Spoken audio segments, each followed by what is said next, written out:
بسم الله الحمد لله الصلاة والسلام على رسول الله اللهم وفقنا لما تحب وترضى وبعد مسألة كصابسا الابتلاء وحكمته امتحان كلا يصير امتحانه حكى ضمبية حكمتي سسمى حيتي ومسألة في علم الفلسفة قديمة أدنى اللي سويديو يقول حويقا إن مسألة الشر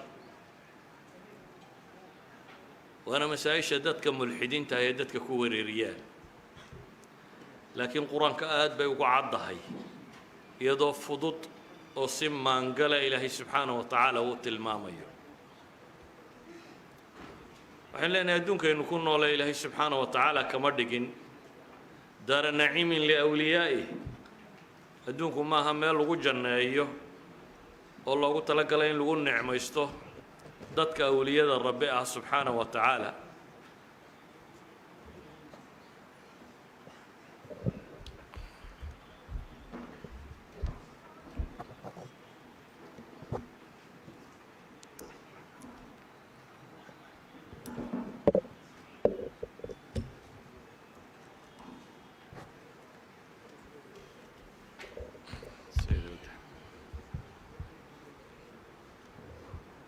waxaynu tilmaamaynaa adduunku inaanu ahayn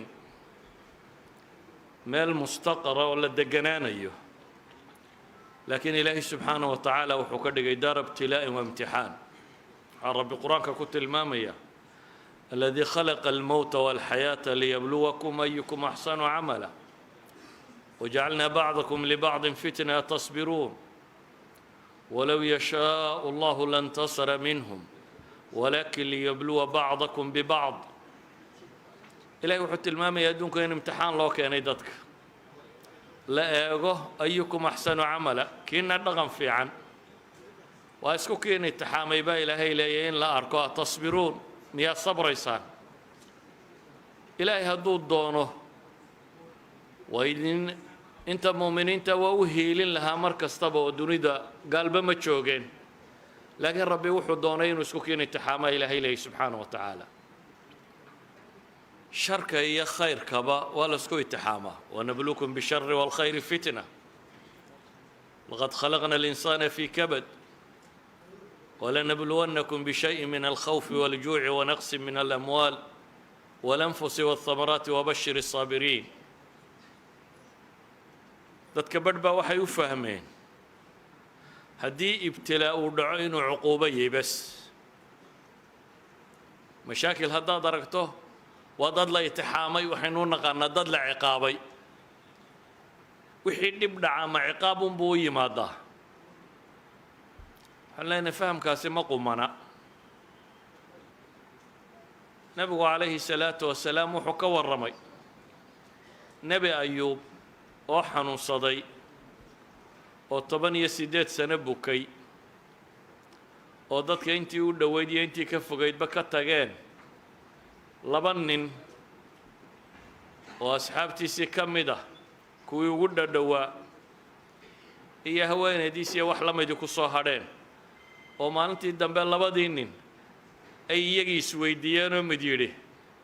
تعلم والله لقد أذنب أيوب ذنبا ما أذنبه أحد من العالمين waxaan u malaynayaa ayuu buu leeyahay inuu dembaabay dembi aan dunida qof joogaaba dembaabin 18 sanuu jiifay kii kale yidhi wamaa daak maxaad waa maxay waxa ugu malaysay qaala mundu 18 sana lam yarxamhu allah buu yidhi 18 sannadood ilaahay uma naxariisan oo lagama qaadeen xanuunkii markii labadaa nin ay warkaa isu sheegeen kii loo sheegay baa soo socday oo nebi ayuubu sheego wuxuu yidhi saasaa la sheegayaa ayuub baa wuxuu ugu jawaabay laa adri maa taquul غayra ana allaha yaclamu annii kuntu amuru cala الrajulayni yatanaazacayni fayadkuraana allah faarjicu ilaa beyti faukafiru canhuma karaahiyata an yudkara allahu ila fi xaq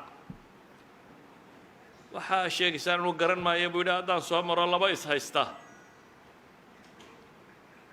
oo ilaahay subxaanaه wa tacaala ayaan xusi jiray oo waxaan samayn jiray inaan wax bixiyo anigoo necbaysanaya ilaahay subxaanaه wa tacaala si xaqa mooye si kale inaan loo soo hadal qaadin calaa kulli xaal ilaahay subxaanaه wa tacaala markii dambe waa u waxyooday oo wuxuu ku yidhi urkud birijlika hada muqtasalu baaridu washaraab qisadatan waa qiso waxoogaa dheer laakiin waxaan uga dan leeyahay uun waxa ay tilmaamaysaa inaanay ciqaab wada ahayn waxa loo yaqaana ibtilaa'aadka dadka ku dhaca laakiin ka mas'alata shari markaynu si guud u egno allah huwa alcaliimu alxakiim ilaahay wuxuu isku sifeynaya inuu cilmi badanayay wax kasta ma'aalkooda iyo say u socdaan iyo si walba inuu ogyahay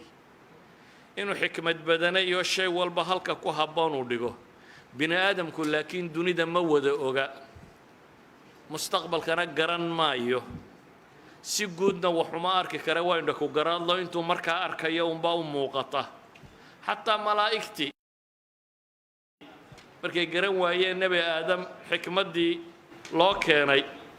ilaahay subxaanaه wa tacaala uu imtixaamay waxay ku jawaabeen subxaanaka laa cilma lana ilaa maa callamtana innaka anta alcaliimu alxakiim ilaah wadaa cilmi badan oo xikmad badan bay leeyihin intii aadna bartay mooyaane in kale garan mayno erayga xakiimi qur-aanka in badan buu ku soo arooray waxaan uga dan leeyo ibtilaagu wuxuu iman karaa lirafci darajaat wa icdaami اlujuur qofka oo darajadiisa ilaahay rabo inuu kor u qaado ajarkana loo buuro sida inta badan imtixaanaadka ambiyada qabsada iyo dadka khiyaarta ah wuxuu kaloo u yimaadaa litakfiiri sayi'aat qofka oo dembiga ilaahay rabo inuu kaga maydho wuxuu kaloo u yimaadaa isagoo cuquuba mucajala ah ciqaab la soo horumariyey ahlu macaasiga la ciqaabayo iyo markay mubaadara u samayn waayeen inay toobad keenaan wuxuu kaloo u yimaadaa lilibtilaa'i watamxiis dadka in lagu kala sooco oo khafaaya nufuus kor loo soo saaro oo dadka munaafiqiin iyo mu'miniin iyo dadka wanaagsan iyo dadka xun ilaahay ku kala sooco wuxuu kaloo u soo arooraa bay culammadu yidhaahdaan litarbiyati الrijaali min xuduudi anfusihim dadka oo laga rabaynayo naftooda waxyaabaha ay jeceshahay oo bini aadamka sida ilaahay u abuuray subxaanaه wa tacaala waxyaabo badan oo in laga koriyo uu u baahan baa jira waxaa kaloo uu soo arooraa litadkiiri اlmuncim ilaaha subxaanaه wa tacaala nicmada badan le inuu dareesiyo dadku markay nimcadu joogto iska noqoto waa ilaabaan ilaahayni iyo nimcadiisa waxay xoog u xasuustaan markaa dhibtu timaado wuxuu kaloo u soo arooraa bay culammadu yidhaahdaan liihbaati اlxujati cala اnnaas dadka cilmi daahira si uu u muuqdo oo aakhiro aanay u helin marmarsiinyo oo xujada loogu ogo intay dunida joogaan wuxuu kaloo u soo arooraa litadkiiri اlmudnibiin kuwa habowsan inay bal rabbi xasuustaan oo marka mashaakilku qabsado ee ilaahay subxaanaه wa tacaala dib u soo xasuustaan iyo walitanbiihi اlghaafiliin gafladu dadka ku dhacday inay toobad keenaan waayo falaslu fi linsaan bay idhaahdaan ataqsiir baa asala intaasoo mas'alo oo aan sheegay iyo in kaleo aan ka dabageyn doono haddii wakhtigu inugu simo waxaan tilmaami doonaa adilada kitaabka alle ku soo aroortay masaa'ilkaa ka warramaysa nebigu calayhi الsalaatu wasalaam markuu ka warramayey dadka ilaahay rabo darajadooda inuu kor u qaado magac iyo maamuus u yeelo xasanaadkooda u labanlaabo sida ambiyada iyo saalixiinta iyo inta ka agdhow wuxuu nebiga la weydiiyey ayu nnaasi ashaddu balaa dadka yaa u dhib badan qaala alambiyaau ثuma alamhalu falamhal yubtala الrajulu calىa xasabi diini dadka waxa uu mashaakil badan buu nebigu ku tilmaamay nebiyada dabeetana uma alamhalu falamhal siday nebiyada ugu soo eegiyiin ugu soo kala dhadhowyiin ama ugu kala fiican yihiin qofka waxaa la itixaamaa kolba diintiisu intay leeg tahay buu nebigu yidhi fain kaana fii diinihi hadday diintiisu mid adag tahayna balaaga waa lagu adkeeyaa hadday diintiisa dacfi iyo jileec ku jirana waa loo khafayfiyaa buu nebigu leeyahy calayhi salaatu wasalaam famaa yazaalu kadalika xataa yamshi cala alardi maa lahu min demb sida imtixaankaasi ugu socda ilaahay wixii dembi qofkan korkiisa saaraay oo dhan lagaga dahiraa idan waxaynu leenahay culammadu waxay yidhaahdaan ambiyada waxaa loo itixaamay in ajarka loo buuro oo fadligooda uu kaamil noqdo oo bini aadamka loo tusiyo sabirkooda iyo dadka inay qudwo ugu noqdaan bini aadamka qudwo kama maarmo nebigaa ilaahay ambiyadii hore leeyay fabihudaahu muqtadi dadka kalena inay nebi maxamed ku daydaan calayhi salaatu wasalaam marka naqsi iyo cadaab maahee waa nebiga oo ummadda qudwo looga dhigayo si awgeed baa nebi maxamed wuxuu soo maray noloshu waxay martoo dhan agoonnimo rajaynimo wax la-aan iyadoo la eryayo la maagayo iyadoo dil lagu xukumay iyadoo dagaal lagu qaaday iyadoo uu guulaystay iyadoo uu xoolaystay iyadoo la kala doorransiiyey boqornimo iyo addoonnimo kuu qaadanayo risaaladu ula socoto noloshu waxay martoo dhan isagoo aabba noqday oo 9 reer oday u noqday isagoo qaadi noqday isagoo madaxweyne noqday isagoo rasuul waxaa insaan uu shaqo qaban karo oo dhan ayuu qudwa ku yihi waxaasoo bini aadam imtixaankay maraanna wuu soo wada maray taa macnaheedu waxa weeyaan in la rabo in kor loo qaado dikrigiisa iyo magaciisa ilaahay korraysiiyo sabirkiisa iyo adaygiisa iyo dadnimadiisa dadka la tusiyo si uu qudwa ugu noqdo idan waxaan leenahay alamhalu falamhal caynkaas uu noqdaa wuxuu kaloo soo aroorabay culammadu yidhaha litakfiiri sayi'aat man yacmal suu'an yujza bih ama maa yusiibu lmuslima min hammin walaa xusn nebigu wuxuu tilmaamay calayhi salaatu wasalaam muslimka ma haleela ama wixii haleela ee warwara ee murugo ah ee dhib ah oo dhan oo soo gaadha xataa qodaximo muddo ilaa danbaa lagaga dhaafaa buu nebigu tilmaamaya man yurid illaahu bihi khayran yusib minhu qofkii ilaahay khayr la doono waa la itixaamaa in sha allah wakhtigoos ka kooban axaadiistaan sheegi doonaa culammadu waa axaadiis ama saxiixay ku tilmaamtay ama xasan ku tilmaamay waxa uu nebigu tilmaamayaa maa min muslimin yushaaku shawkatan famaa fawqaha ilaa kutibat lahu biha daraja qof mu'mina oo qodaxi muddaa ma jiro ilaa iyo darajo ayaa kor loogu yeelaa wa muxyat canhu khati'a dembina waa lagaga maydhaa ina cidamu ljazaa'i maca cidami lbalaa abaalmarka weynidiisu waxay ku xidhan tahay imtixaanka lagu mariyey weynidiisa ilaahay subxaanahu wa tacaala hadduu duul jeclaado wuu itixaamaa faman radiya falahu ridaa waman sakhita falahu sukht qofkii raalli noqdaana ilaahay raalli ahaanshihiisu helaa qofkii cadho iyo warwariyo murugo iyo ciilkaambi ka qaadaana cadho alluu helaa waxaynu kaloo leenahay wuxuu kaloo balaagu u yimaadaa bisababi almacaasi wadunuub saa daraaddeed wuxuu noqdaa cuquuba mucajala ciqaabtiiyo qofkan dunida loogu soo horumariyey wamaa asaabakum min musiibatin fabimaa kasabat aydiikum wayacfu can kaiir wixii balaayo idin haleelaa waa wax gacmihiinnu kasbadeen in badanna ilaahay subxaanahu wa tacaala waa idinka cafiya ama dib uu idinku dhigay idaa araada allahu bicabdihi alkhayr cajala lahu alcuquubata fi dunya qof haddii ilaahay wanaag la doono ciqaabtiisii baa loo soo horumariyaa aakhiro wuxuu tagaa isagoo maxay dunida intii dunuubtii uu galay badidoo dunida lagaga maydhay qof haddii shar lala doona buu nebigu yidhina cuquub oo dhan baa loo ururiyaa aakhira loogu dibdhigaa bini aadamku asalkiisu taqsiir iyo haddana wixii uu cuquubo galoo dhan baa dib loogu dhigay oo aakhiro markaasi ayaa loo oofiyaa wuxuu dhib geystay oo dhan alghaalib cala alinsaanna waa taqsiir wacadamu alqiyaami bilwaajib famaa asaabahu fahuwa bisababi dunuubih wa taqsiirih biamri illah intaa masale hore aan hadda soo sheegay xaasilkeedu wuxuu yahay balaayaadka iyo imtixaanku wuxuu yimaadaa qofka darajadiisa in kor loo qaado ajarkana loo buuro sida ambiyadiiyo inta wanaagsan wuxuu kaloo u yimaadaa in dembiga lagaga dhaafo oo aakhiro u yimaado isagoo aan dembi lahayn wuxuu kaloo u yimaadaa cuquubo loo soo dedejiyo isagoo ah oo adduunka lagu ciqaabayo bacd alculamaa baa xataa waxay tilmaamaan saddexdaa masale hore aan sheegay calaamado lagu kala garto xataa in la heli karo alimaam cabdilqaadir aljaylaani baa wuxuu leeyahay calaamada ibtilaaga markuu cuquub iyo muqaabalo u yimaado waxaa lagu gartaa buu yidhi qofka dadka inta badan ay ku dhacdo waxaa ku dhaca buu leeyahay cadamu sabr cinda wujuudi albalaa waljazaci washakwa ila alkhalq ayaa ku dhaca buu leeyahay kuway dembi dhaafka u tahay ee dembiga lagaga maydhayana waxaa lagu gartaa buu yidhi wujuudu sabri aljamiili min gayri shakwa way sabraan cid kalena waan rabbigood ahayna uma cawdaan cibaadaduna culays kuma noqotee cibaadadoodii bay sii wataan kuwa kor loogu qaadayo ee irtifaacu darajaadka waxaa lagu gartaa buu leeyahy raalli ahaanshiyo mutlaqa bay la yimaadaan markaa dhibtu qabsato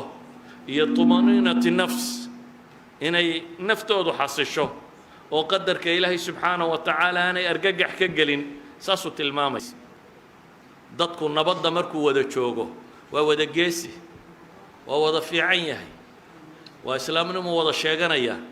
imtixaanku markuu yimaadana dadku way kala socmaan markaynu halkan iska fadhino nin waliba inuu geesiyu isu haystaa laakiin hadday dhinaceenna ka sanqadho markaasay muuqanaysaa waxaynu nahay xaqiiqadu markaasay soo baxaysaa dadku wuxuu rumaysan yahay haddii wax heli lahaa dadkao dhan inuu wax siin lahaa laakiin xaqiiqadu waxay soo bixi lahayd haddaad adna wax haysato dad fuqariina kuu yimaadaan waxaad yeeli lahayd alxuquuqu kaiira intaad tidhaahda baad gacanta hoosta gelin lahayd dad badani idan nolosha practicalkaa dadka kala saara oo real lifeka marka la galo baa dadku kala baxaa marka waa litamyiiz munaafiq iyo mu'minka lama kala garteen haddaan imtixaanaadku dhicin ilaahay baa markaa wuxuu leeyahay iyadoo la tilmaamayo tamyiizu sufuuf in la samaynayo qadiyadii uxud ما كان الله ليذر المؤمنين على ما أنتم عليه حتى يميز الخبيث من الطيب وما كان الله ليطلعكم على الغيب إلهي سبحانه وتعالى مؤمنين تسيديهن كما تجيب إلهي ليه إلا لك لصعك وضحنيك وضصن غيب كان إلهي دين على عصين مايو وإنت إنه عرك يجنا عرك ماينو وارهب الله منافق يقول من عندك وعرك كريمينو إذا غيب كم أوجن laakiin maxaa quality-geena iyo dadnimadeena iyo waxaynu nay soo saaraya waxa soo saaraya imtixaanaadka marka baladu dhacdo marka gaajadu timaado ee adigoo in yare walba haystay haddana lagu martiyo waxaad yeelaysaa markaasay muuqanaysaa inaad qarsato tidhaahdo mee guriga waxba ma yaalina hore u sii soco iyo inaad iskala naf qaybsato qofkan muslimkee baahan markaasay imanaysaa idan imtixaanku wuxuu kala saaraa litamyiiz buu yimaada sufuufta سأوجد بقى إلهي وحليه أحسب الناس أن يتركوا أن يقولوا آمنا وهم لا يفتنون ولقد فتنا الذين من قبلهم فلا يعلمن الله الذين صدقوا ولا يعلمن الكاذبين إلهي وحليه دتكم وحي لينا يا آمنا إن نكجت جينه والله امتحان يا بقى إلهي لي سيدي كويد كهر ريبان ويتحاني سأنو أمو تشناي أمو غضان kuwa runta ka sheegaya waxaanay sheeganayaan iyo qolada beenaalayaasha dadku dhinaca ka raacay say u kala muuqdaan walanabluwannakum xataa naclama almujaahidiina minkum wasaabiriina wanabluwa akhbaarakum waa idin imtixaamaynaa baa ilaahay ilaa ka muuqdaan kuwiina mujaahidiinta ah kuwiina sabraya warkiinaan dabadda soo dhigayaa baa ilaahay leeyahy waxay kaloo culummadu yidhaahdaan wuxuu u yimaadaa liihbaati alxuja aakhiro lagugu xukumi maayo qura waxaad qarsatay ee waa in wax walba markhaati la keenaa si lagugu caddeeyo xujada lagugu oogana imtixaanka kani waa waxa xujada kugu oogaya ilaahayna markaasuu leeyahy falaa yaclamanna allahu aladiina sadaquu wala yaclamanna alkaadibiin awalba ilaahay waa ogaa laakiin waxaa la rabaa in lagu muujiyo oo ay caddaato inaad been sheegaysay أولما أصابتكم مصيبة قد أصبتم مثليها قلتم أن هذا قل هو من عند أنفسكم إن الله على كل شيء قدير وما أصابكم يوم التقى الجمعان فبإذن الله وليعلم المؤمنين وليعلم الذين نافقوا سأل وقاد وعد يكوى مؤمنك يكوى منافقين تابا ودع ضيبا إلى هيلي دعدوين كاس waxaynu kaloo leenahay sufuufta qura la kala saari maaye adigaa lagu tababaraya naftaadaad ogaanaysaa isma ogin waxbaynu se ismoodday waxaynu se isbaranaynaa marka imtixaanka layna mariyo nimaad tahay maalintaasunbaad ogaanaysaa intaad se badhaadhaha iskaga jirto waxaad ismoodaysaa wax kasta inaad tahay saa daraaddeed ayay waxaynu leenahay waxaad is ogaanaysaa inaad qaa'id tahay inaad geesi tahay inaad deeqsi tahay inaad sabrayso waxaad is ogaanaysaa shadaa'iddu markay timaado waxay yidhaahdaan shadaa'iddu waxay faydaa maaskaraha bini aadamku isa saaro nin waliba maaskaro qurux badan baa saaran oo sheegaysa nin rageed inuu yahay laakiin taasi waxay faydmaysaa marka dhibtu dhacdo oo bawaatinul umuur ay soo baxaysaa oo saadiq iyo kaadibka la kala garanaya oo muraa'iga iyo mukhlisku ay soo kala baxayaan ولذلك بقى إمام الشافعي رحمة الله عليه أيا قبي تيرنا يلي جزى الله الشدائد كل خير وإن كانت تغصصني بريقي وما شكري لها حمدا ولكن عرفت بها عدوي من صديقي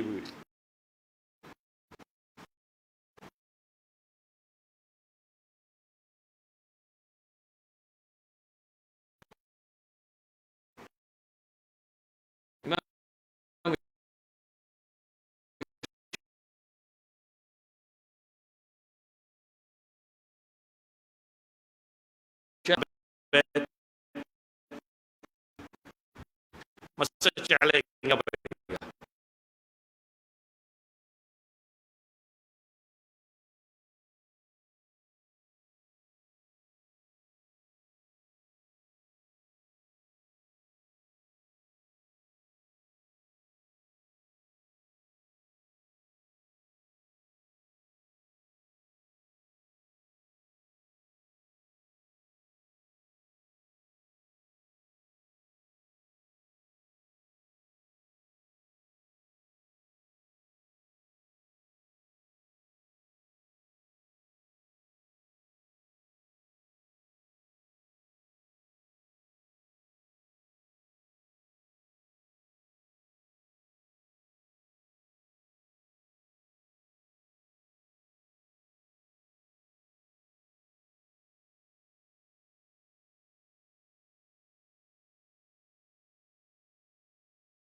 lagu itixaamo aad sabirto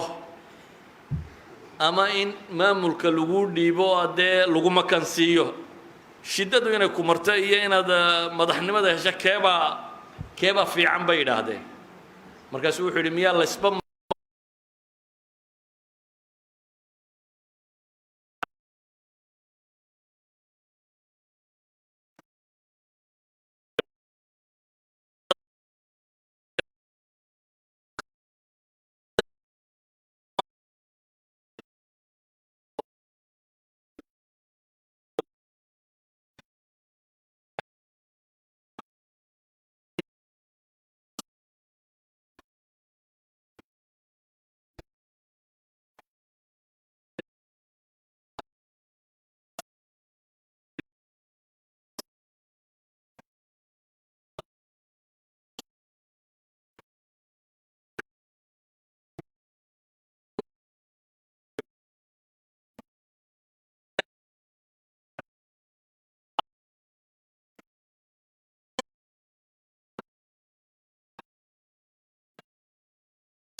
gaalkii weynaa ee gaalada mid ka mid ah wuxuu ku maahmaahi jiray maahmaaha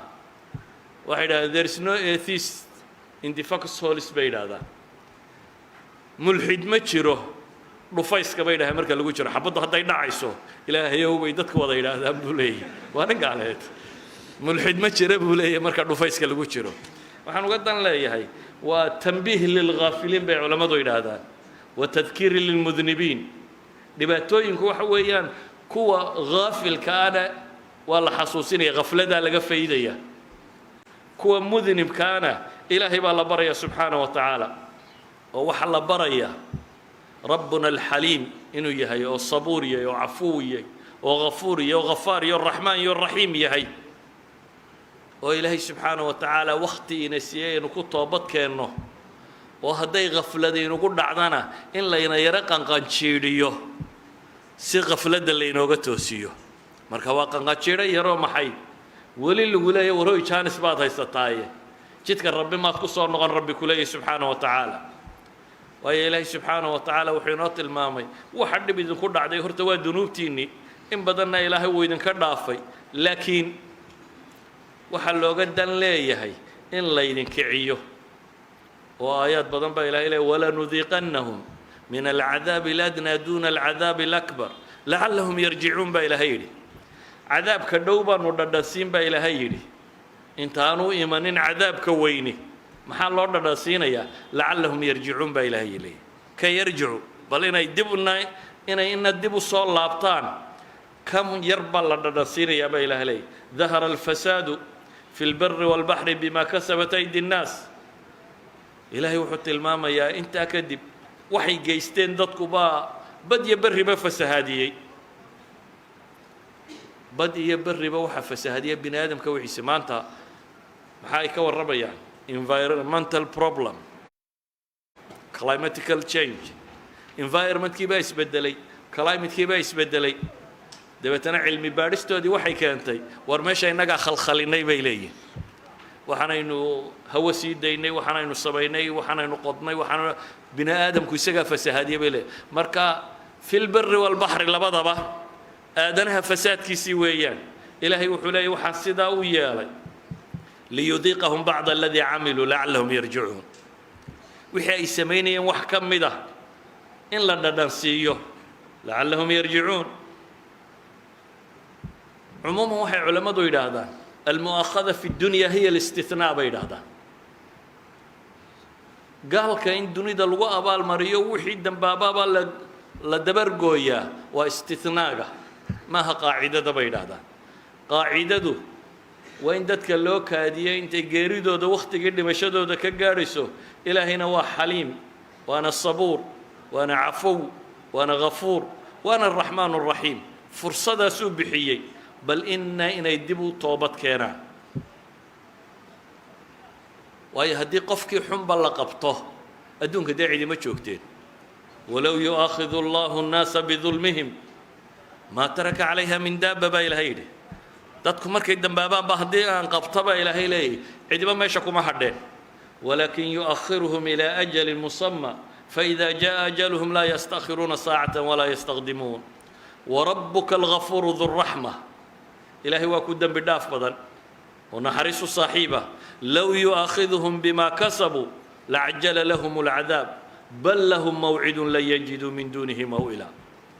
waxay kasbadeen haddii ilaahay cadaabka ugu soo dedejiyo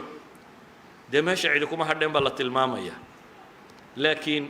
ilaahay wuxuu u yeelay mawcid kale ballan kalaa loo qabtay waan cidina dhaafaynin walow yu'aakhidu allahu nnaasa bima kasabuu ma taraka calaa dahriha min daaba walakin yu'akhiruhum ilaa ajali musama faida jaءa ajalhum faina allaha kana bicibaadihi basiira aayaadka qur-aanka tirada badan liyo kuwo kaloo aynu ka tagnayba waxay tilmaamayaan asalka adduunku inuu yahay inaanay ahayn meeshii dadka lagu xisaabinayey meesha dadka lagu xisaabinayaa inay tahay maxay aakhiro halka kana dad badanoo dembiye samaynaya in ilaahay subxaanaه wa tacaala jaanis weli siin doono imtixaanaadkaa imanayaana inay yihiin un lacallahum yatadaracuun walaqad arsalnaa ilaa umamin qablik فأخذناهم بالبأساء والضراء لعلهم يتضرعون فلولا إذ جاءهم بأسنا تضرعوا ولكن قست قلوبهم وزين لهم الشيطان ما كانوا يعملون فلما نسوا ما ذكروا به فتحنا عليهم أبواب كل شيء حتى إذا فرحوا بما أوتوا أخذناهم بغتة فإذا هم مبلسون إلهي وحلي الرسل أيانو دادك وصادر دادك وحن قبرنا يبا إلهي البأساء والضراء dagaal iyo gaajo iyo dhib baa ku dhacday maxaa loogu qabtay lacallahum yatadarracuun bal inay alla u soo noqdaan oo isu dhul dhigaan ma isa dhicin baa ilaahay leeyahay way si qulubtooda si adkaatay oo shaydaan baa wax u sii qurxiyey markii ay ilaabeen baa ilaahay yidhi wixii aanu ku waaninaynay ayaanu albaabada dunida oo dhan ba u furroon nidhi aakhira la idinka goynay haddaba iska barwaaqaysta markii ay xumaha كسر نقوم ويان با إلهي ليه فتحنا عليهم أبواب كل شيء الباب دور نبا نوفر كوا مؤمنين تا إلهي محوليه بركات من السماء والأرض ما نوفر خير الدنيا سمدي عرك يردول كبا خير كودا نوفر را إلهي كوا مؤمنين أما كوا كان أبواب كل شيء بالليل الباب دور الله بلغ إذن كوا حد دون تانك قاطع ما يسمريها ما يستلا ما يستايو فإذا فرحوا بما أوتوا با إلهي marka ay kibirka gaadho ee wixii la siiyay ay kibir dhaafaan akhadnaahum baghtatan faydahum mublisuun ayaanu qabanaaba ilaahay yidhi sawaaba kuwii quustay waxaan leenahay marka ciqaabku asalkiisu waxa weeyaan aakhiro iyo xisaabtu adduunku حسنات كيسية سيئات كيسة والله سكوي تحامية وبلوناهم بالحسنات والسيئات لعلهم يرجعون ولا تمدن عينيك إلى ما متعنا به أزواجا منهم زهرة الحياة الدنيا لنفتنهم فيه ورزق ربك خير وأبقى إلهي وحك الله تلمامية ضدك بر وان أكادين إياه سيدن بقول دورنا ما يسترتان بإلهي يري كاتجنا نكاديي ما هبا إلهي لي نمعان سينا يي بوسكو النارود بلا يا بحسنيان ولا يحسبن الذين كفروا أنما نملي لهم خير لأنفسهم إنما نملي لهم ليزدادوا إثما ولهم عذاب مهين ولا يحسبن الذين كفروا سبقوا إنهم لا يعجزون kuwa gaaloobayay u malaynin baa ilaahay leeyahay inay naga dheeraynayaan inay naga baxsan karayaan innahum la yu'jizun jumla ismiya ma'a adawat at-tawkid marnaba nama cagsi galin karaan baa ilaahay leeyahay laakiin waan iska daynayaa baa ilaahay leeyahay si ay dambigooda u dhameystiraan markay dambigooda dhameystirtaanna aakhira lagu qaadaya qarna ilaahay wuxuu leeyahay xoolahan iyo carruurtan iyo waxaana siiyay iyaga inaan ku cadaabaa baan ugu talagalay iyagaaba cadaab ugu filan dadka inta xoolaha badan lee ku mashquusha marar badan ayay dadka kale ka hawl iyo dhibba badan yihiin ogow horta ninka xoolaha le intaad cuntuun buu cunaa kaama badsado caloolun buu wataa caloolla intay qaaddo waa la yaqaanaa marana intaad xidhataa buu xidhaa وردنا وحلا جاي أبا أنا ضدك كفي عنتي لكن وكاهول بدني وهيدا أنا شركات كواوين كوالي سيو يدت كان حكومية وحاسي تضبط الصبح نمية وشغال صاقلان كوبيت بكه بينما ما لها أنا وكبحان لكن شغالوا 6 ساعات بالشقايايو ويس كبحان يساقوا دور شفت باي سوبر دلو شوقة إلهي وحلي فلا تعجبك أموالهم ولا أولادهم إنما يريد الله ليعذبهم بها في الحياة الدنيا وتزهق أنفسهم وهم كافرون يكو عجب قليل نبا إلهي إلهي حولها يا عرورتي يا وحناسي وحامن ربابا إلهي إلهي إن يجكو عذابه وحكرنا أن يجكو عذابه برا ونرش الدون وإن افتدوا سناكو بحضو يجو قالا آخر قال لما مركا يقول مادانا إن عذابك ورابيه وأدعى إلهي وكور ما يقار عذاب استئسال وسمي قلت لك قوي ذنوب تودا درادو فكلنا أخذنا بذنبه فمنهم من أرسلنا عليه حاصبا ومنهم من أخذته الصيحة ومنهم من خسفنا به الأرض ومنهم من أغرقنا وما كان الله ليظلمهم ولكن كانوا أنفسهم يظلمون لكن علماء waxay yidhaahdaan cadaabka kaamilka ahi ilaahay subxaanaه wa tacaala ambiyadii hore wakhtigoodii buu jiray gaar ahaan bay yidhaahdaan intii jihaadku bilaabmay nebi muuse bay yidhaahdaan baa labada dhanba soo gaadhay cahdigiisii nebi muuse fircoon iyo kooxda tan waa kii cadaab isti'saalka lagu sameeyey la mariyey iyagun baa la odhan jiray xaggaa uga baxa gaalada anaa ku filan ilaahay buu leeyay idinku xaggaa uga baxa laakiin isla wakhtigaas isla nebi muuse ayaa la waajibiyey jihaadka iyo dadkan iyaga la isku itixaamo oo waa tii la yidhi ardi lmuqadasa adigu furo markii ay furan waayeenna tiha ay galeen kadibna yuushac ibnu nuun uu qabsaday yuushac ibnu nuun uu ku jihaatamo uu furtay bayt ilmaqdis wixii ka dambeeyey bay yidhaahdaan cadaab isti'saalkaasi inta badan ma soo degee baabuljihaad baa furmay oo waxa la yidhi idinkaaba la isku keena itixaamaya saa daraaddeed baa ilahay wuxuu leey walaa yaxsabanna aladiina kafaruu sabaquu innahum laa yucjizuun waaciduu lahum ma istatactum min quwa waxaan ku soo koobayaa ibtilaaga iyo imtixaanka dunida ka dhacaa macnayaal badan baa qur-aanku tilmaamaya intaa aan tilmaamay waa tusaalayaal tusaalayaashii waxay sheegayaan asbaabaha ibtilaagu u soo dego inay waxaasoo dhantay inaanay ciqaaboo qura ahayn dadku inta badan waryow ninkaa hebel nin wanaagsan buu ahaaye meel ciqaabtu beledu kaga dhacday garan maaya bay yidhahdaan kaanamaa qof walba waxaa haystaa un ay tahay balaayo gaaro ku soo degtay laakiin waxaynu tilmaamaynaa wax badan oo kale nooca ayuu imtixaanku u yimaadaa dad quroo imtixaan wada qabsadaa buu qofba si ku yahay qaar ay saalixiin yihiin oo uu si gaara ku yahy qaar ay taalixiin yihiin oo uu ciqaab ku yahy qaar ay haafiliin yihiin oo uu tanbiih ku yahy dad quroo wada jooga ayaa dhici kara imtixaan mar qura dhacay inuu nawciyaadkaasoo dhan tilmaamayo waxaan ku soo gebagabaynayaa markaa haddii imtixaan yimaado bikulli اlaxwaal waxa waajiba in la sabro waxa waajiba inaan la calaacalin tashaki la samaynin waxa waajiba xusnu tawakul inay dadku la yimaadaan ilaahay kalsooni ku qabaan waxa waajiba inay dadku ilaahay u noqdaan allujuuءu ilayhi wاlistigfaar wاlisticaana bihi ilaahay inay dib ugu laabtaan dembigooda inay ka toobad keenaan alle kaalmo weydiistaan baryadiisa badiyaan qur-aanka dib ugu noqdaan nebiga salligiisa badiyaan toosnida badiyaan waayo ilaahay subxaanaه wa tacaala wuxuu tilmaamayaa imtixaan oo dhan isku soo dar waman yataqi اllaha yajcal lahu makhraja baa ilaahay yidhi ciddii cabsida alle ku badato albaaba alla u furaa imtixaanka waa la marin laakiin muxuu helayaa way out meeluu ka baxo albaaba alla u furaa ciddii kalena dee way dayowdaa uun waa ninkii wallaaya yidhaahdeen awr buu intuu isku xidhiidhiyey ayuu awrkii garhwadeenka u ahaa iyo kii dambu isku xidhay markaasuu yidhi meeraysta dee awrtii hadduu dabada isugu xidho meelay u socdaan ma leh dadka barh baa tii haa galoo meeraysiga ku jira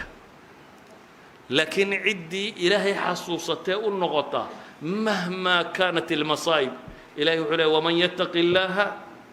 yajcal lahu makhraja albaaba alla u fura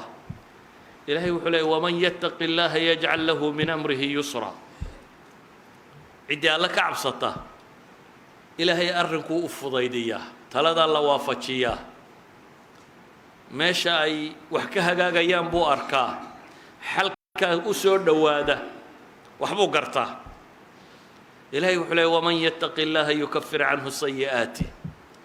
ciddii alle ka cabsata waxaa ku dhacay oo dhan ilaahay dembi dhaaf buu uga dhigaa wayucdim lahu ajra ajarkana waa u weyneeyaa oo waa badhaadhaa waxaan leenahay markaa masaa'ibtu hadday dhacdo ilaahay wuxuu leeyahy aladiina idaa asaabathum musiibaة qaluu ina lilahi wa inaa ilayhi raajicuun أولئك عليهم صلوات من ربهم ورحمة وأولئك هم المهتدون kuwa imtixaanku qabsado musiiba qabsato ee yidhaahdaba ilaahay leeyay inna lilah awalba ilaahay baa nalahaa annaga iyo adduunka iyo waxaan oo dhan rabbaa noo talinayo nalalahaa waynaa ilayhi raajicuun isagun baananu noqonaynaa rabbaana wada leh adduun oo dhan iyo annagaba isagaananu u laabmaynaa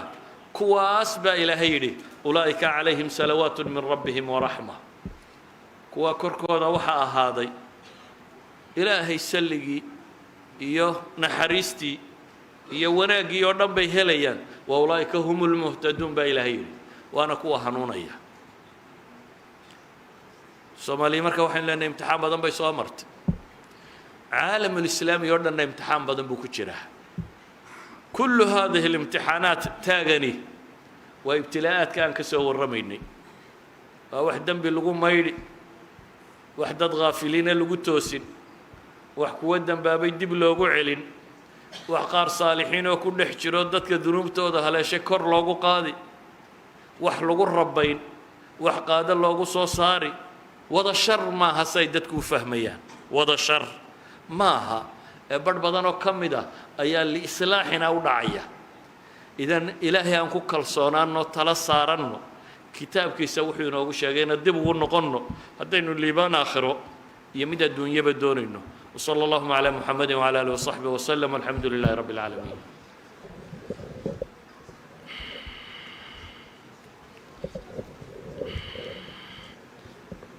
جزاه الله خير الجزاء فضيلة الشيخ مصطفى محاضرة قيم كاه ونسو جديي إلهنا سبحانه وتعالى إنك هين كدقوا الذين يستمعون القول فيتبعون أحسنه waynu soo gabagabayn doonnaa laakiin waxaan siinaynaa kelmad tacliiqa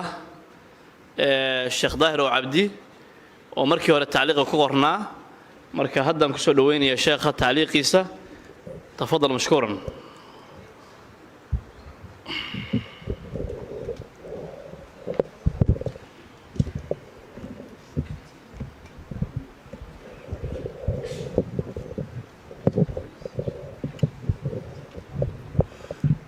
إن الحمد لله نحمده ونستعينه ونستغفره ونعوذ بالله من شرور أنفسنا وسيئات أعمالنا من يهده الله فلا مضل له ومن يضلل فلا هادي له وأشهد أن لا إله إلا الله وحده لا شريك له وأشهد أن محمدا عبده ورسوله صلى الله عليه وسلم أجمعين شيخ خير الله سيه وإن وعدي أنا وضع محاضرة ديسي شيخة تعليقنا معي لذوذن محاضرات كان واحد كصوب من نقال قروة آدي آد رجب بدن خير بدن باكر دعي قروة لأن يرد الجوكته aad iyo aad baan ma aragtay ula yaabay xamaasada iyo intijacaylka iyo wanaagga ku jira isamada xukuumadda iyaduna ku jirtay tujaartii gabdhihii ma aragtay shaqaynayay dhammaan markaad eegto aad iyo aad baan ugu bognay sheekhana si fiican baa loo soo dhaweeyey waxaa jiray xasuumaad lanoo sameeyey oo dhowr ahaa qaarna annaga ka cudur daaranaynay cidhiidhiga wakhtiga iyo xaaladdu siday tahay casuumaddii maaragta casuumaadka waxaa ka mid ahaa casuumadday noo sameeyeen isamadu islaan ciise iyo sultaan galaase oo isamadii gobolkaas iyo kuwii ku dhowaaba ay la socdeen waxaa ka mid ahaa casuumaadka lanoo sameeyey askariye isticmaarna waa noo sameeyey waxaa kaloo noo sameeyey sharikadan amal casuumad fiican iyaduna noo samaysay ku mahadsan yihiin inan baaburrakiisna wuxuu noo sameeyey casuumad intaa waxaa raacsanaa muxaadaraadkii laga jeedinaya masaajidka oo tii sheekha uu ka jeediyey oo alcilmu wadawruhu yacni macnihiisu ahaa tan caawa iyo waxaad mooddaa marka inay isku dad yihiin oo iska milayaan macnaa taasi waxay ku saabsanayd cilmiga dunyawiga ah oo yacni habboonaa heerkaan maaragtay inaan ka gaadhno loo baahnaa buu sheekhu wuxuu ka warramay dib iyo dhaca inagu dhacay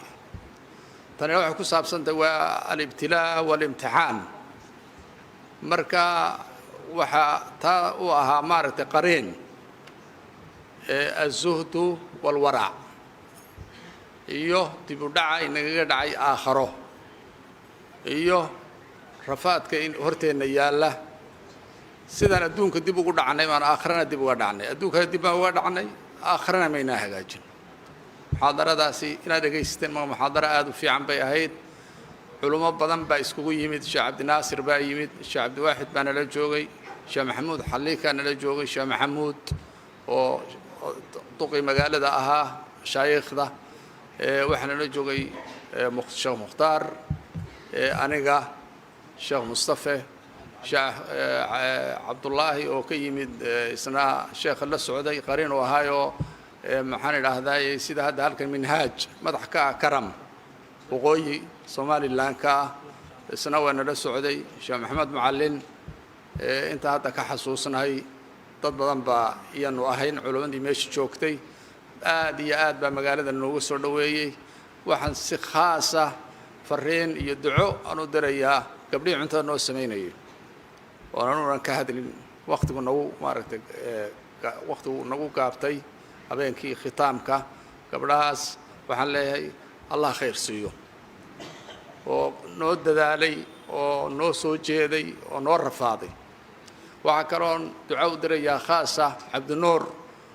ninkii hoteelka lahaa oo hoteelka annaga nagu furay oo bilaash nooga dhigay isagana allah u barakeeyo hoteelkiisa allah u barakeeyo ani sawirkaan ka soo qaaday garawa rajo badan baa isoo galay markii hore naxdin baa igu jirtay waxaa igu jiray baqdin laakiin ilaahay subxaanahu wa tacaala diinkan isagaa ilaalinaya waxaan ku soo hoos kornay kacaankii oo aad ogeydeen gabadh xijaaban aan ogolayn gadh aan ogolayn waxaa gadhka orgigale baa la odhan jiray maxaan idhaahday aan ogolayn aathaarta islaamka hadda gabdhihii baa lala diriray xijaabkii baa lala diriray meel la galaa la waayey maca daalika haddana dhalinyar cilmigoogu kooban yahay cilmi badan aan lahayn dadaalaya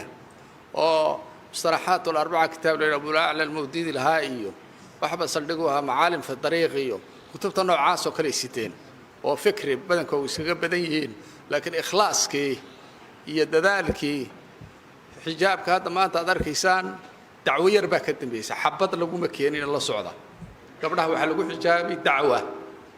waxaa saldhig u ahaana madaarista jaamacaadka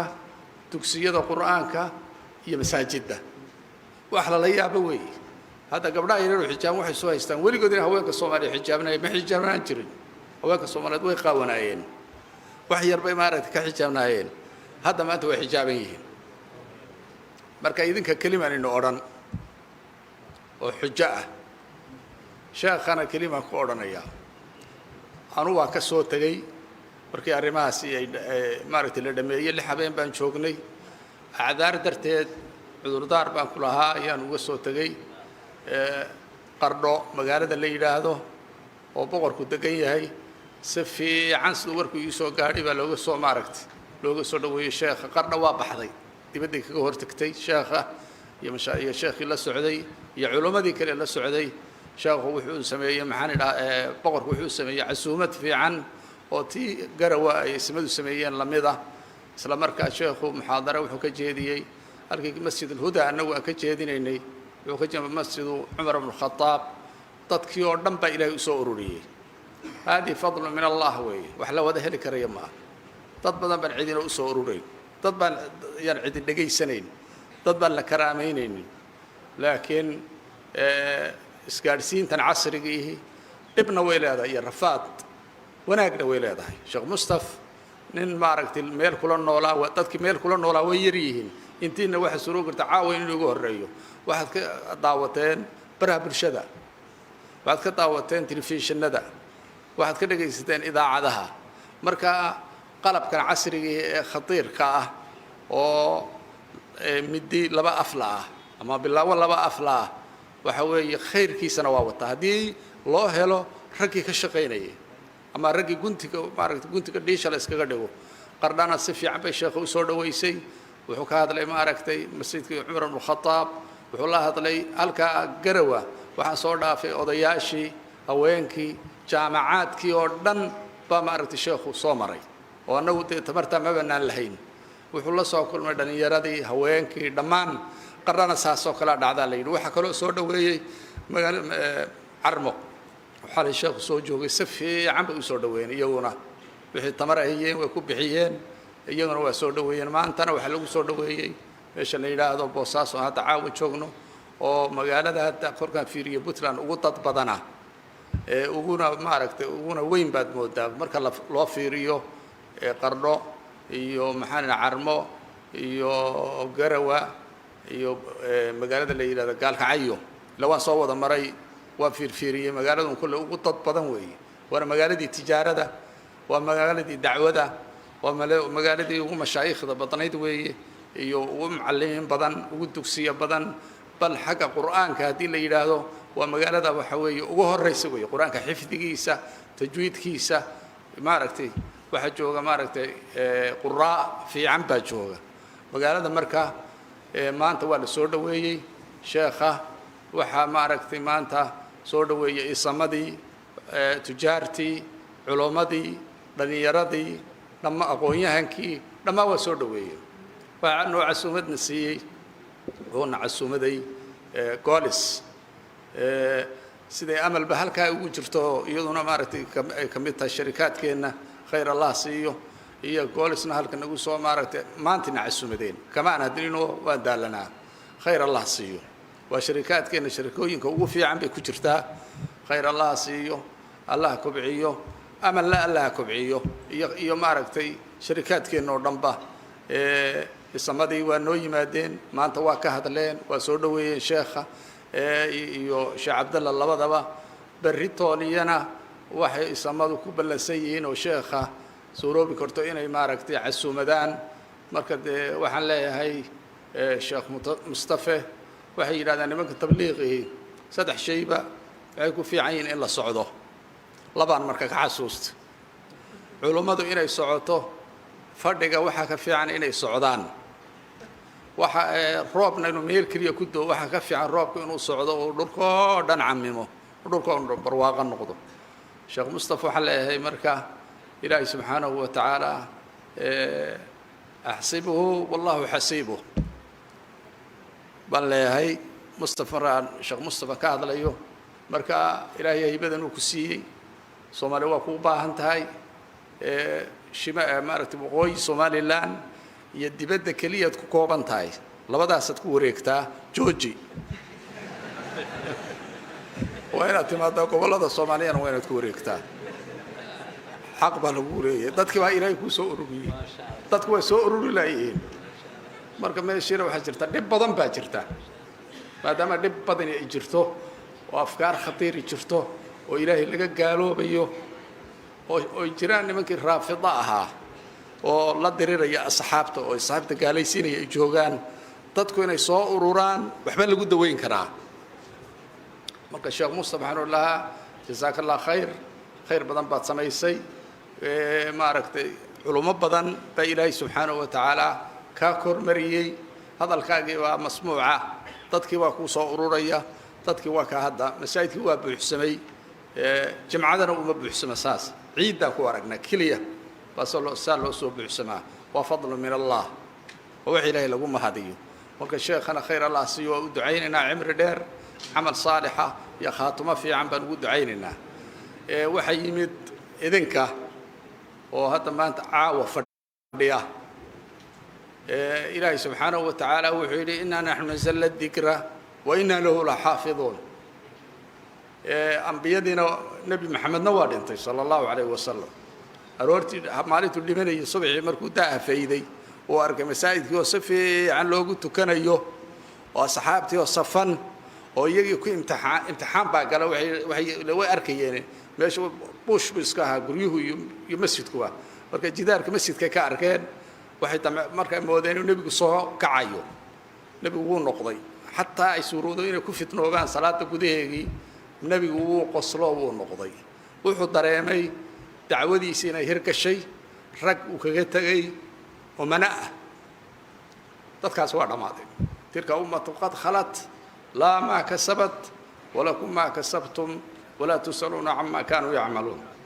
maanta innaga marka mas-uulka ah islaamka maxaad u qabanaysaan marka kow inaad lafihiinna sheekhu wayna wacdiyey wacdigii qaadataan laba nin kasta ninka la da'da ah inuu raadiyo gabadh kasta gabadha la da'a inay raadiso inaan islaamka ilaalino inaan xijaabka la tuurin inaan islaamka laga hor imanin inaan ka hortagno bilatii hiya axsan dadka gaaloobaya gudahana way ku jiraan dibaddana way jiraan waxa weeye taqwada ilaahina waa ni dardaarmayaa maadiyiin keliya ha noqonina adduunuu raadinaya oo aakhiradooda iloobay waxaa suroo dhalinyar badan inuu degdeg u dhigtaan saad arkaysaan xabad baa ku dhici karta gaadhaa jiiri kara waxbaa kale ku dhici kara wadnaha joogsan kara sokor baa ku dhici karta waad ogtihiin dhalinyarada dadka eber ka dhigaysa wax badan baa jira cudurro badanna way jiraan ilaahay inaad ku xidhantaan ducaad ad noqotaan maxaad arrintaa ka qabtaan diyaar ma u tiidin maasha allah maasha allah sheekh cabdullah waxaan leeyahay sheekh cabdullah inaad khayr allah siiyo isna xaggaas maaragtay karam buu joogaa waan maaragtay iska warhaynaa wajazaakum allahu khayran waxaa kaloon u mahad celinayaa si fiican minhaaj oo ka shaqaysay dadka inay isku soo xidho oo sida karam ay waqooyinka tahay ama ha joogaan meesha la yidhaahdo garawa ama halkan ha joogaan waxaan kaloon u mahad celinayaa dadkii nidaaminayey halkana nidaaminayay halkaana nidaaminayay oo askarta iyo dhalinyarada iyo intoo dhan maaragtay ka kooban waxaan leeyahay iyagana ilaahay abaal ha ugu abaalmariyo janno ha ugu abaalmariyo dembi dhaaf allah ugu abaalmariyo khayr allah siiyaan leeyahay sala allahu calaa muxamedin wacala aalihi wasaxbihi wasalam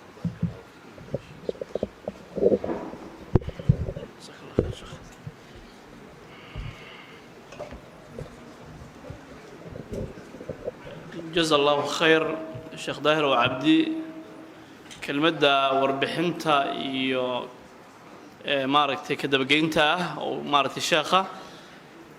intii sheekhu yiri iyo culimadu intayna tirina Ilaahay subhanahu wa ta'ala hayna ku anfaco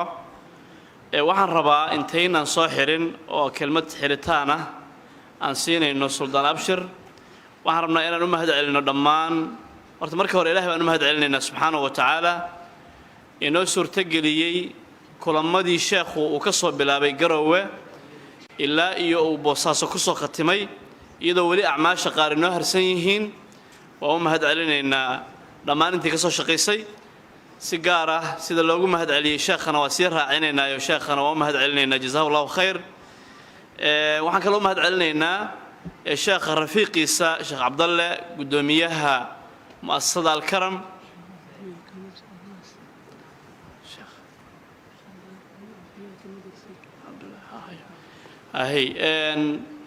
waxaan marka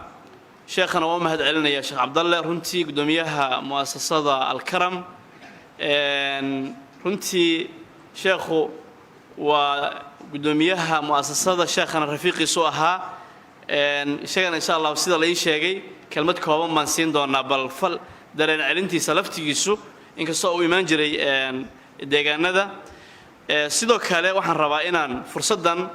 aan waxyaabo yar yar ogeysiisyo yar yar aan idin soo gudbiyo ka koowaad waxa weeye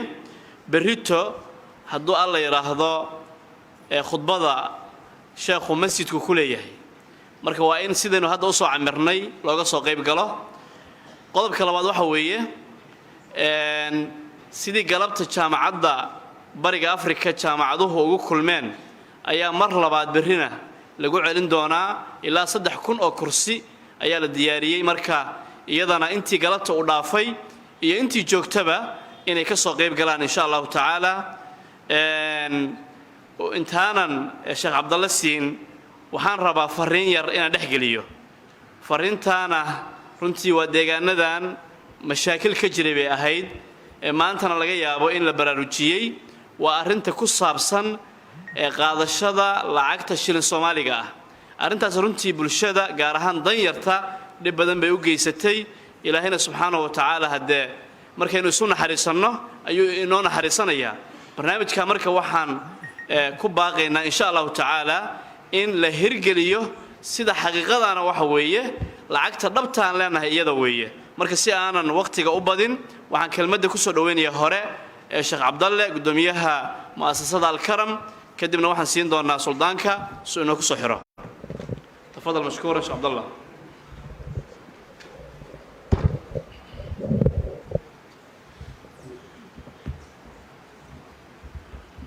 بسم الله الرحمن الرحيم الحمد لله وكفى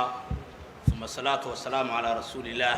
وعلى آله وصحبه وسلم تسليما كثيرا ما بعد السلام عليكم ورحمة الله وبركاته انت أكدب إلهي بامهدل سبحانه وتعالى إنه نعمين فربضان إنه قلنا سوك المياه هل كان خير كبضان يا مسجد كان مهد إلهي كدب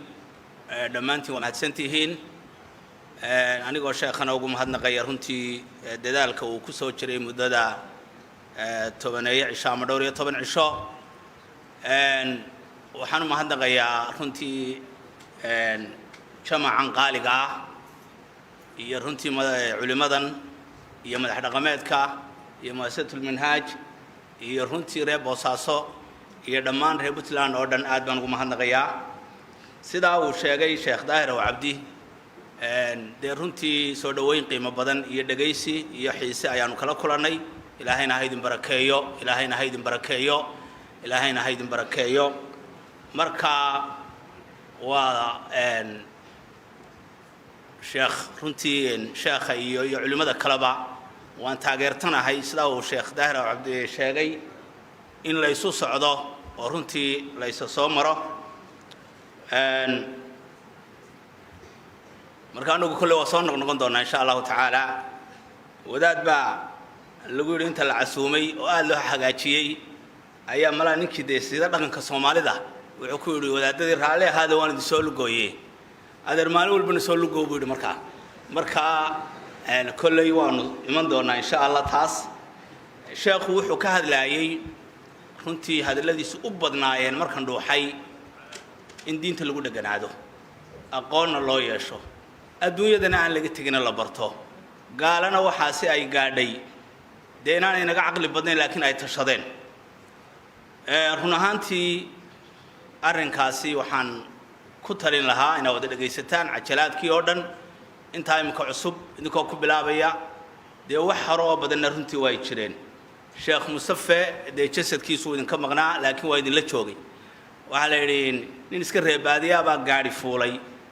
anigu waan sheekeynaya deedo wacdi maayo meesha Sheekh Mustafa joogo dee idin wacdi maayo marka 5 daqiiqo waaba sheekeynayaa gaari uu fuulay waligiina gaari uu fuulay labadiisa lugood uu ku socon jiray marka ninka aad buu qoslay waxa maxaad ku qoslaysaa waxa ku qoslaya ninkaygan fadhiya carrowsan ninkaygan fadhiya ee carrowsan ee carraabay dee gurigii haddana tagaya haddana fadhiya marka Sheekh Mustafa isagoo Hargeysa ama Yurub jooga horta waa hayseen cilmigiisii sida runtii idinku baday ka marxaad furteen iyo rag badan oo kaleba marka insha Allah maantana aragiisii baa arkaysaan ilaahay ha inoo daayo waa ka codsanayna inuu soo noqnoqdo sheekhu isaga iyo culimada kaleba Allah ha inoo daayo waxa runtii uu sheekhu aan talo kaloon raacinaya ay tahay waxa jira iminka social media saameyn uu sameeyay oo fara badan oo dad lagu tabcay oo diintii meel fiican ka gaaray inay shukuuk iyo shaki lagu furay meelahan dee waxaan runtii midiyahan oo dabeedna ay ka shakiyeenba dee ilaahay caabudayeen markaas oo mawduucan ilhaadka la yidhaaho kaana aad u dhageysta sheekhu cajalada badan buu ka duubay oo runtii dadka saa u qancin kartaan daayarta ah waxaan ku lumay inta iskala xidhiidheen min malaaxida iyagu lumay markaas waxa la yiri nin la oran jiray marka Abu Abdullah Fakhruddin Ar-Rasi oo 544 hijriga noolaa caalimna ahaa cilmiga falsafada iyo waxa iyo cilmiga maartay diinta aad u bartay ayaa isagoo ardaydiisii wata la 200 arday wata ayaa islaan reemiye bay soo mareen markaasay war maxaa ahaydaan ciidankiina faraha badan iyo ninkan aad gelbinaysaan markaasay yidhaahaan ninkan waa sheekh magacaa la yidhaa waa abu cabdillaahi fakhrudiin innahu yaxfadu 100,000 daliil yuthbitu calaa wujuudi illaah wuxuu xifdisan yahay 1,000 daliil oo uu ku sugaayo ilaahay jiritaankiisa uu ku sugaayo ayuu xafidsan yahay sheekhayagu bay yidhaaheen 1,000 daliil nin dee runtii markaa islaantu waxay tidhi afillaahi shakun bay tidhi nacuudu billaahi bay tidhi min 1000 shakin ilaahay baanu ka magan gallay 1,000 shaki oo nagu soo aroora oo aanu iska saari kari weyno markaa 1,000 shaki ilaahay ma shaki baa ku jira sow kan wax walba aad arkaysa cirkiyo dhulku ku tusinayaan ciddii abuurtay dee inay ilaahay tahay marka waxa islaantaasi garatay ee ay tiri ilaahay baan ka magan galay 1,000 daliil oo aan ilaahay garashadiisa ku garto waan ka maarmay bay tidhi ayaa maanta dad badani runtii ay dee runtii ka shakayaan diintoodii arrintaasi waa laga yaabaa dadku inaanay la socon laakiin wax jira weeye waxaan ku soo gunaanadayaa walaalayaal ilaahay subxaana wa tacaala barwaaqu ina siiyey qof walowba diinta baro qof walowba kaalintaada yaan looga soo dhicin diinta islaamka qof walowba diinta aqoon u yeelo oo ku dhaqan berigii dhaweyde nabigeena sallallahu alayhi wasallam ay wax ka sheegeen gaaladu mar walba way ka sheegayaan ay sawirada iyo waxa sheegayeen ayaa la yidhi maxaa diinta loogu heelin karaa waxa la isku waafaqay qofku inuu diintiisa aqoon u yeesho waayo diintiisa hadaanu aqoon u yeelanin mana difaaci karo nabi maxamedna uu raaco sallallahu alayhi wasallam hiilka diinta horso waa ka hadaba hadii inaga aynu ag taaganahay oo sheekh hadaladiisi waxa kamid ahaa caruurta ayaynu malcaamadaha u dirnaa markaasaynu waliba ku dilaa waalidkina baran maayo waalidku waa inuu barto Umar ibn Khattab weyni buu ku islaamay maca dalika hadana diinta ilaahay waa bartay marka diinta inaynu baranno oo aynu ku dhaqanno oo aynu jeclaano markaasaynu diinta u heelin karaynaa aad iyo aad baa mahadsantiin ilaahay haydin barakeeyo hadalkeen leedhiiba runtii ma yahayn laakiin waxaan idin la qaybsaday dareen farxadeed inaanu runtii ku noqon doono insha Allah inaanu dadkayga u nimi inaanu maaragtay waxa weeyaan aad iyo aad idin jecelahay idinkana mahad celinayna saan noo soo dhaweyseen sallallahu ala sayidina maxamed wa ala alihi wa sahbihi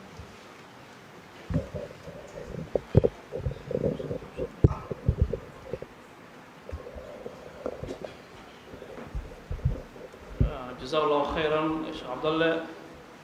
waxaynu kelmadii u dhameysay ayaynu insha Allah soo xiritaanka ahayd ayaynu siinayna suldaanka Sultan Abshir fadal mashkuur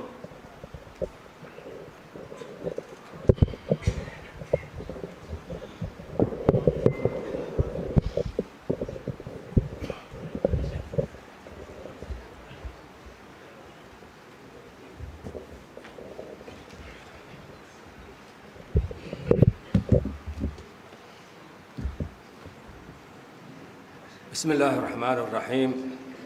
الحمد لله رب العالمين والعاقبة للمتقين ولا عدوان إلا على الظالمين وأشهد أن لا إله إلا الله وحده لا شريك له وأشهد أن محمدا رسول الله مناسب بحن ملينا يا ماشي علماء جوجتو إننا نوحين حالكا لكن ما دابا هذا الكي وحلي يري نوالي يري waxaa maanta iga bannaan hadda halakan waxaan maleenay ducada hay wax kale maaha awalan ilaahay baa mahad leh inuu ku kulmiyay masaajidkan rawda oo inuu ku keenay culimada ilaahaas mahad leh oo rubada soo maray ilaahaas mahad leh waxaan kale mahad u celinayaa oo u duceynaynaa culimadeena kuwii joogay iyo culimada inoo timi oo Sheikh Mustafa Ismaaciil hogaaminayo waxaan leenahay Allah ha barakeeyo culimada ilaahay ha barakeeyo xasanaadkoodana miisaanka Allah ugu daro cimrigoodana Allah raajiyo amalkoodana Allah suubiyo waa dadaalano haddaan culimo jirin waxaan garanayaa anigu hadda xilligii 88 anoo magaalada Tanbo soo jooga ba maalin anoo meel fadhiyaa wuxuu yidin warkaalay inta meel baan iska fadhiyay war waxa ku dhaamaan aqaan balkaalay أنا waxaan garanayaa masaajidada in cilmiga laga helayo warar masaajida ka waxa laga mariyaa kitaab baa laga mariyaa kala masaajidka fariisawi Cabdiraxmaan Bukhari oo markaan loo keenay anigu markaan aqoon Cabdiraxmaan la yiraahdo Bukhari waxa soo markaas la baxay Allah barakeeyo aniguna markaa hadee nin iska tukan jiray baan ahay laakiin waxa laga yaabaa marmar inaan oran jiray Sheekh Abdul Qaadir inaan mar oran jiray waa laga yaabaa laakiin waa uu tukan jiray waa tukan jiray laakiin ina aqoonta xoogaa iga xumeed baa laga yaabaa marka Sheekh Cabdiraxmaan Allah barakeeyo kitaab Bukhari oo ka bilaabay masaajid halka hoosa kitaabkaas baa horta anigu wax ku fahmay saxawada islaamka ninba meel buu wax ku fahmaa nin walba ninba wax tusay maantay halka waxa inoogu yimi Sheekh Mustafa masaajidka anigu hadda tafsiir baan ka dhigay saas ma ahaan jirin dadka jooga maanta waxaan u maleynayaa boqolkiiba 90 waa dhalinyaro waxaan leeyahay dhalinyaro waa idin la dardaarmay waxaan leeyahay maanta fursad baa haysataan fursadaas haysataan iska dayicinana Sheekh Mustafa Allah barakeeyo waa niman anagu maanta ka hor lama kulmin xaqiiqadii laakiin hadee waa niman wax nin la joogo kale booha nin la joogo kale oo habeen kasta waxa laga yaabaa درسي ولا داوضه مركا وهذا ورجي وحي وانا نسارك لي قعنتها نسارينه قف له جوا كلوها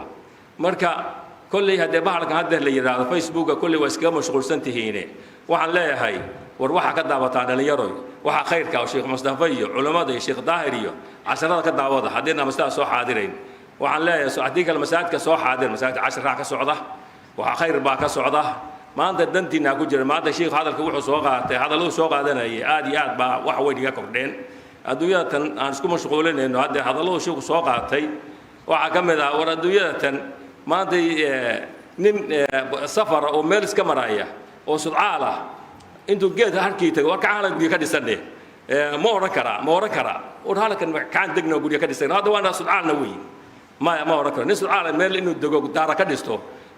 uma haboonaato adduunyada saasoo sheekhu ku masalay macnaha waxa weeye meel safar ah oo laga tagayo weey marka waxaan leeyahay dhalinyarada jaanis baa haysataan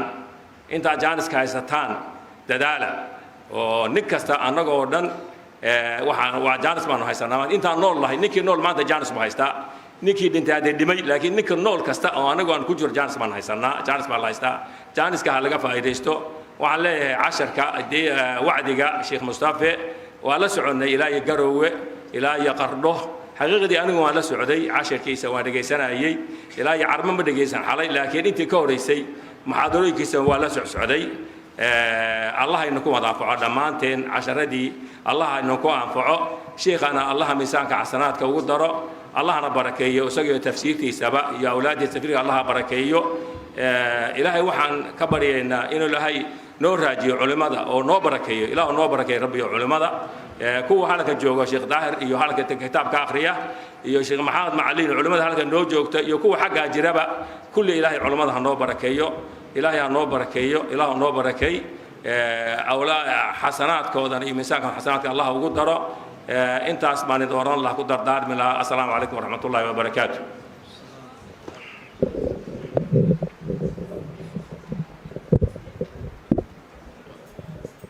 وعليكم السلام ورحمة الله وبركاته هو إنه حرين هي سلطان كنا وماتسين هي وحن أقول ضمنتي ربائنا إلا وين أنا نمهد علي رنتي دور وين كلها محاضرات كشيخ وإلا أنتم سو السعودي وذي بعض الصحافة dadka ku faafinayay social media iyo telefishinada dadka waxaan ka xusi karaa TV-ga Puntland TV oo si live u tabinayay waxa kamid ahaa qaybta iclaanka ee muassasada Al-Minhaj oo hogaaminayay Nuur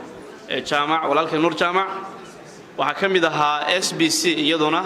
oo faafinaysay waxa kamid ahaa Sahan Media iyo Dalmar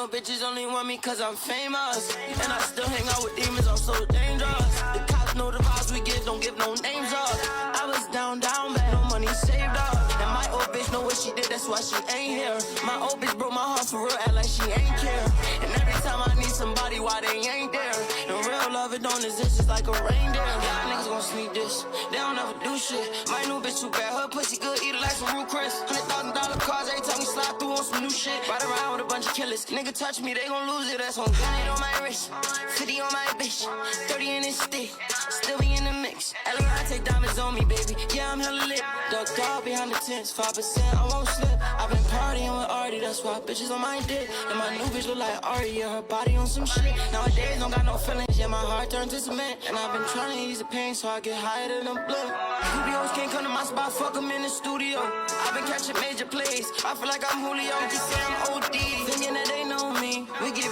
big money, but we do it low-key.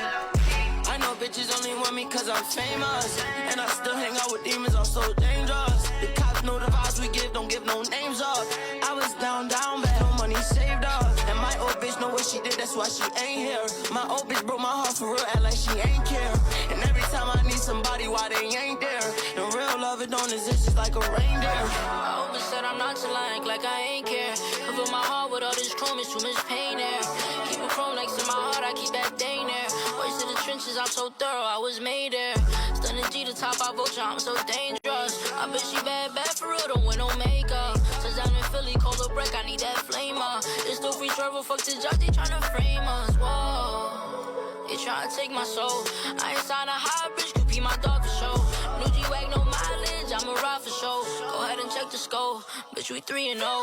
I know bitches only want me cause I'm famous. And I still hang out with demons, I'm so dangerous. The